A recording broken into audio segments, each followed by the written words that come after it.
Hey guys, welcome back to Our Lives Across the Border. I hope you are doing well today. I'm doing great. If you have not subscribed to the channel, please do.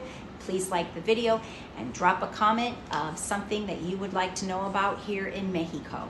Today, I'm going to talk about the business that we opened here in the city over from where we live here in Mexico. So if you have not gone through some of the older videos, we actually do have a small family-owned donut shop here that we opened up in April of 2022.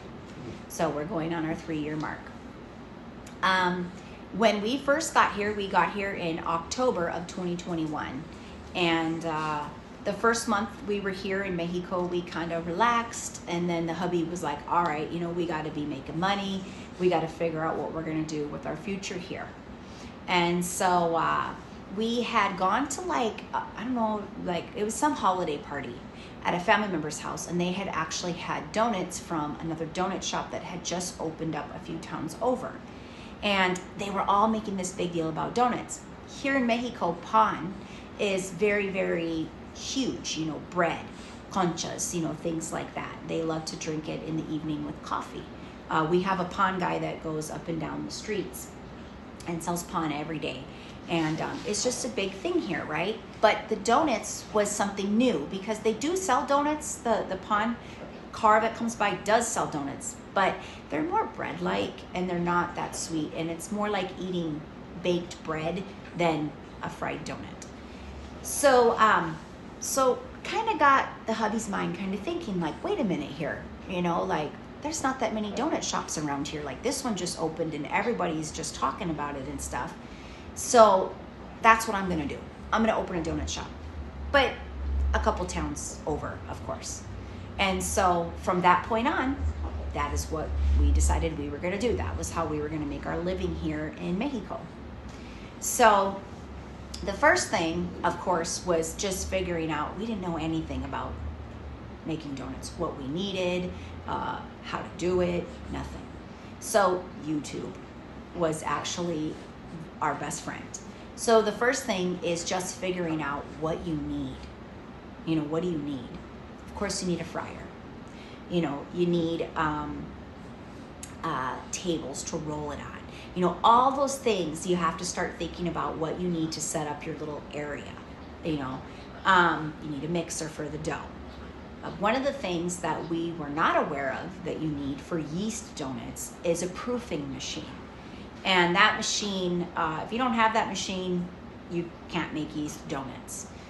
So that machine basically, it actually, in the bottom, you put water in there and then it steams. And then the steam will kind of go up through it's a big box. And you have your pans of donuts in there. And then it also has a heater.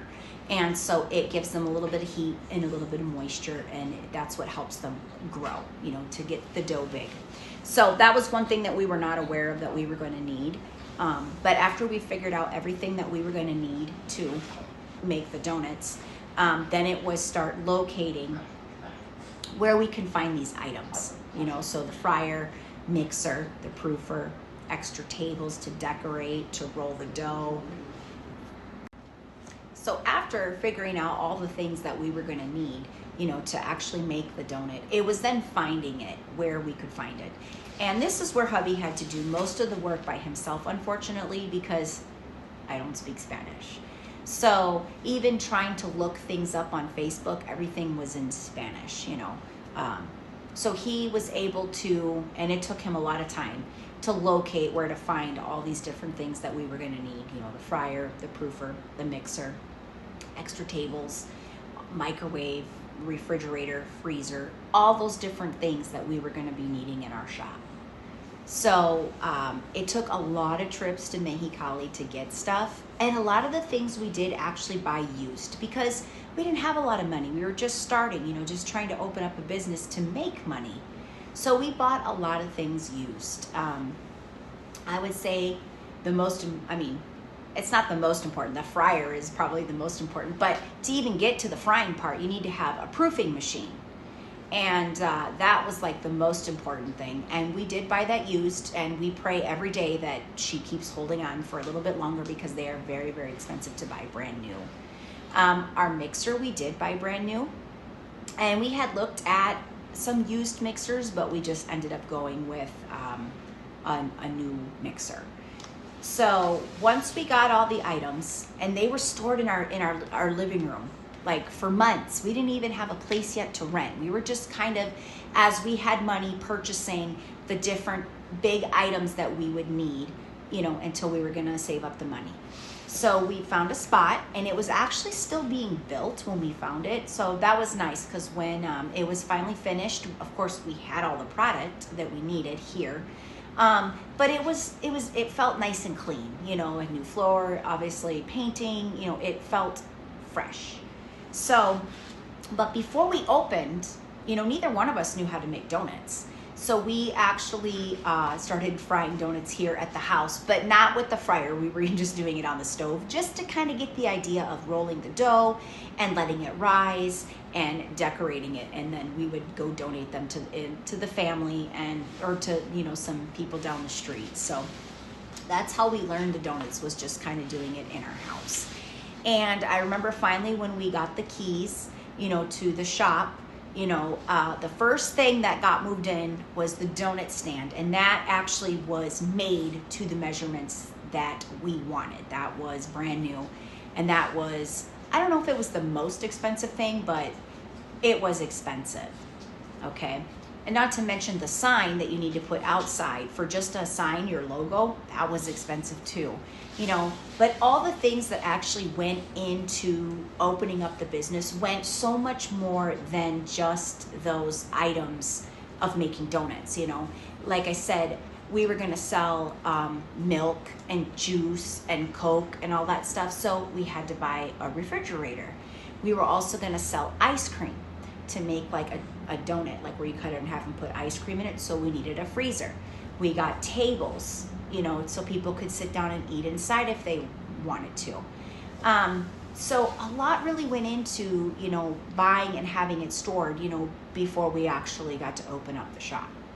So I remember the first day when we were there, it was just him and I. We had a worker, but she wasn't gonna start the first day. We wanted to kind of see how it was gonna go.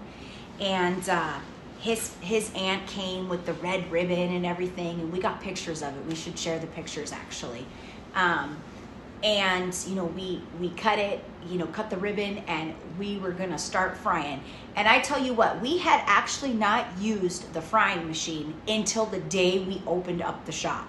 And I look back now and I laugh about how ugly the donuts kind of looked, but we made, him and I, probably over 300-400 donuts that day. We were making donuts all day on top of him selling. Like, I don't even know how we did it, but we did it.